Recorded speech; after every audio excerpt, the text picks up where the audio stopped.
मैं तक्सल में आपका स्वागत है। आशा करता हूं कि आप सभी मस्त होंगे और अपनी पढ़ाई शानदार एवं बेहतरीन ढंग से करते होंगे। आशा करते होंगे कि पिछले अध्याय में आप लोग समझ गए होंगे। अब चलते हैं अगले नंबर की ओर। एक्सरसाइज 1.1 का चौथा नंबर सवाल कल 3 तक आप लोगों को बता चुके थे। अब चौथे नंबर की ओर चलते हैं। देखिए सवाल क्या कह रहा है। यूक्लिड विभाजन परिमेय का प्रयोग करके दर्शाइए कि किसी धनात्मक पूर्णांक का वर्ग किसी पूर्णांक m के लिए 3m या 3m+1 के रूप में लिखा जा सकता है। अब देखिए इसको जिस तरह से हम 2 नंबर सवाल 1.1 के बनाए थे उसी तरह इसको मानेंगे। माना कि धनात्मक संख्या, यहां लिखना क्या है, धनात्मक, माना कि धनात्मक संख्या बराबर बराबर a तथा देखिए तथा b बराबर 3, क्योंकि ये 3m के पैटर्न मारा ना, इसीलिए m की जगह तथा b बराबर 3, क्योंकि संख्या लिखो, क्योंकि संख्या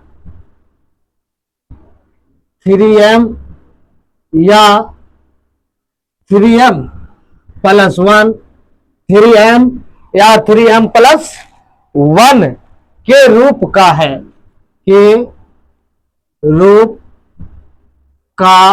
या लिखा जा सकते हैं। आप लिख सकते हो।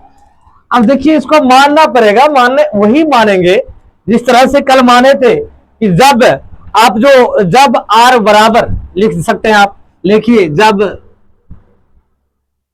r बराबर 0 1 2। अब कहना है तुम कह सकते हो, आप लोग कह सकते हैं कि सर यहां पहले तो 5 था, 5 तक लिए, 2 तक क्यों ले लिए? क्योंकि भाई संकेत में आपका दिया गया है, सवाल में संकेत में है कि आप मान सकते हैं 3q पर 3m 3m+1 3m+2 तक आप मान सकते हो। संकेत में आपका दिया गया सवाल है, क्योंकि यहां लिख सकती हैं, लिखिए क्योंकि 0 ग्रेटर देन या less than r greater than b, ठीक है, या b की जगह हम 3 मानते हैं, 3 भी ले सकते हैं, कोई दिक्कत नहीं ना। अब देखिए, अब इसके बाद हम लिखेंगे यूक्लिड विभाजन एल्गोरिथम से। यूक्लिड लिख लीजिए, यूक्लिड विभाजन एल्गोरिथम से।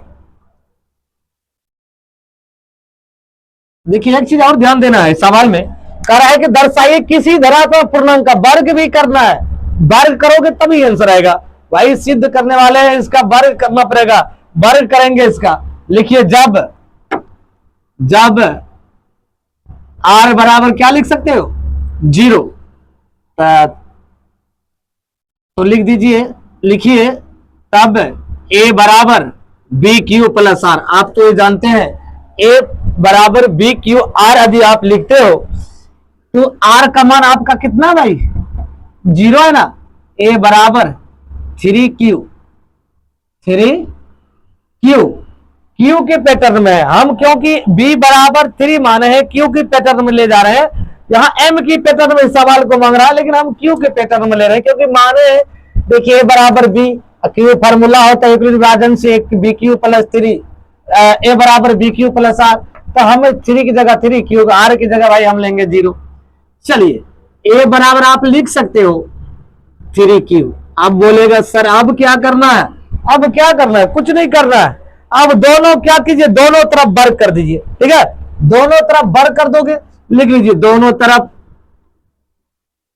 मतलब हिसाब करते हैं आप दाया पक्ष, हम इसका कर रहे हैं दाया पक्ष और बाया पक्ष दोनों में वर्ग, मतलब दोनों तरफ वर्ग। अब देखिए दोनों तरफ वर्ग करने पर एक चीज ध्यान में रखना है, वर्ग करेंगे तो एक देखिए इसका भी स्क्वायर बराबर 3q का भी स्क्वायर, ठीक है। आप रख सकते हो, लिख सकते हो स्क्वायर दोनों में, तो ए स्क्वायर लिख दीजिए बराबर 3/9 क्यू का स्क्वायर। लिख सकते हैं कि नहीं लिख सकते हैं? लिख सकते हैं। यदि हम इसका कॉमन भी ले सकते हैं, ए स्क्वायर बराबर 3 कॉमन लीजिए 3Q समीकरण 1। ठीक है, अब क्या मानना है हमको? R बराबर 2 मानना है, सॉरी R बराबर 1 मानना है। यहां लिख लीजिए, जब R बराबर 1 लिख दीजिए तब A बराबर BQ प्लस R, A बराबर, देखिए ध्यान दीजिएगा, जब A B का मान क्या रखे, यहां देखिए B का मान आपका मान ही 3, तो B की जगह 3 रख दिए, Q तो Q हो गया भाई, R का मान यहां कह रहे हैं आपको रखिए, क्या रखना है?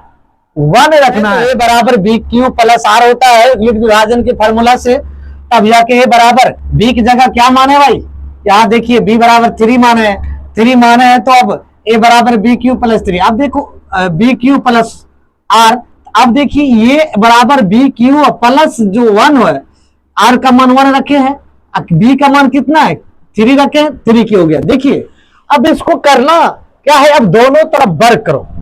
देखिए वर्ग करने पर लिखिए दोनों तरफ, या लिख दीजिए वर्ग करने पर, नहीं सस्पिशन में पड़ जाओगे आप लोग, तो लिख लीजिए दोनों तरफ क्या करना है, वर्ग करने पर। वर्ग जब करोगे ना, A का स्क्वायर तो होगा ही, बराबर 3Q प्लस, देखिए 3Q प्लस 1 का होल स्क्वायर देना, ठीक है। अब देखिए A स्क्वायर बराबर, अब देखो इसको A मान लीजिए, इसको B मान लीजिए, ठीक है। अब A भी यदि मानते हो ना, देखिए यदि A भी आप मानते हो तो इसको A प्लस बी का होल स्क्वायर पर ले, A प्लस बी का होल स्क्वायर क्या होता है, बराबर A square plus 2AB plus B square. अब इसको इस पैटर्न पर लिख देना, A स्क्वायर तो 3Q के स्क्वायर, एक जगह ये है, अब देखिए प्लस 2 तो 2 फार्मूला से, अब एक जगह A क्या माने 3Q को, B 1 माने हैं, B माने हैं 1 को। अब देखिए 3Q, अब देखिए 1 जो है 1 होगा B, अब देखिए प्लस B का स्क्वायर तो 1 का स्क्वायर, ठीक है। A स्क्वायर बराबर, सॉरी A स्क्वायर बराबर 3/9 9Q के स्क्वायर प्लस 3 दूनी 6Q प्लस 1 गुना 1 तो 1 स्क्वायर, तो 1 गुना 1 तो 1 होगा 1 स्क्वायर का। अब देखिए A स्क्वायर बराबर, अब इसको क्या करना है, 3M प्लस 1 की पैटर्न में लाना है। ये तो आ गया 3M के पैटर्न में, ये आ गया ना, अब इससे पैटर्न में हमको लाना है ना भाई। तो अब 3M प्लस 1 के, इसमें 3 ले लीजिए कॉमन भाई, कॉमन यदि लेते हो तो ये हो जाएगा 3Q के स्क्वायर प्लस, देखिए 3 दूनी 6 2Q, प्लस को रहने दीजिए बाहर, यदि प्लस रहेगा बाहर तब देखिए ये जो क्या हो जाएगा आपका समीकरण हो जाएगा 2, क्या हो जाएगा समीकरण 2, ठीक है भाई। ये समीकरण 2 आपका हो गया। अब समीकरण 3 की ओर चलते हैं। अब इसमें क्या, R बराबर क्या रखेंगे, जब R बराबर 2 हो जाएगा तब A बराबर BQ प्लस R, A बराबर B की जगह 3, Q तो Q, R की जगह कितना रखेंगे 2 रखेंगे। यहां तक तो आप लोग आसानी से समझ गए होंगे। अब इसको क्या करेंगे, वर्ग करने पर लिख दीजिए दोनों तरफ, वर्ग करने पर, ठीक है। अब इसको A स्क्वायर बराबर 3Q प्लस, देखिए 3Q प्लस 2 का होल स्क्वायर, अब इसको मान लीजिए, इसको मान लीजिए B, अब इसको भी अब A प्लस बी का होल स्क्वायर में लिख देंगे। क्या करेंगे, A प्लस बी का होल स्क्वायर पर लिखेंगे इसको। अब जब लिख देंगे तो यहां एक लिख लीजिए भाई, वहां थोड़ा दिखेगा नहीं, तो A स्क्वायर बराबर, अब देखिए तो 3A प्लस बी का स्क्वायर, तो A स्क्वायर 3Q का स्क्वायर, ठीक है, अब plus 2AB into 2 plus B square 2 का स्क्वायर। अब देखिए A स्क्वायर बराबर 3×3 9 A स्क्वायर प्लस 3 दूनी 6 दूनी 12, 12 क्या रखना है 12Q प्लस 2 दूने 4। अब देखिए यहां तक इसको तो हम लिख देंगे, लिख दिए। लिखने के बाद हम इसको करेंगे क्या, इसमें देखिए अब इसमें 12 प्लस 4Q आ रहा है। अब इसको पैटर्न में 3M प्लस 2 के पैटर्न में लेना है इसको। जब यहां लेंगे, ध्यान दीजिए, देखिए इसमें क्या करना है, अब ये स्क्वायर बराबर इसको पैटर्न में लाने के लिए 9A square plus 12Q plus 3 plus 1, इसको 3 1 4 हो गया, इसको अलग अलग कर दिया। अब देखिए इसमें क्या करना है, इसको क्या करना है, 3 कॉमन लीजिए।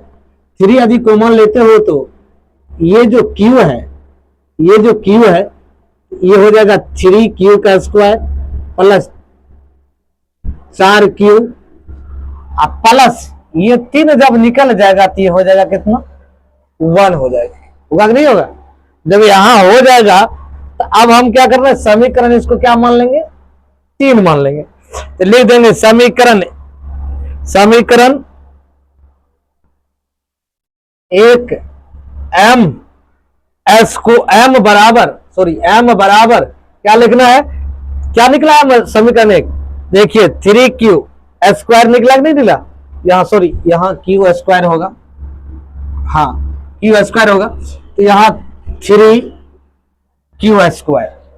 अब देखो दूसरे में क्या करना है, समीकरण 2 से समीकरण 2 से, अब देखिए समीकरण 2 से आपका क्या आया, ये आया 3Q स्क्वायर इंटू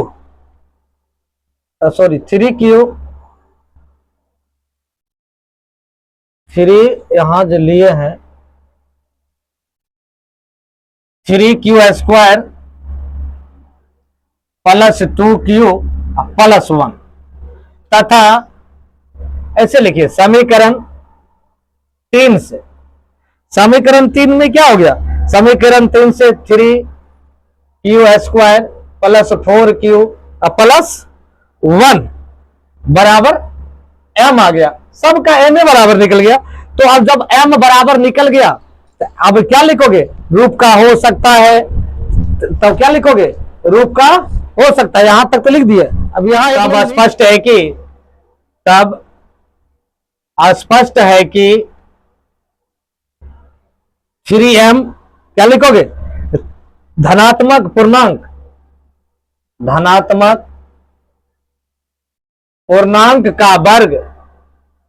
का वर्ग 3M प्लस 1 के रूप का हो सकता है। तो इसी तरह से आप 5वां नंबर है तो कहता उसमें भी कहता आप घन निकालिए, वर्ग निकालना है तो अगला चैप्टर अगला 5वां नंबर में कि घन निकालिए, घन भी निकालना है ना, तो घन भी निकालेंगे।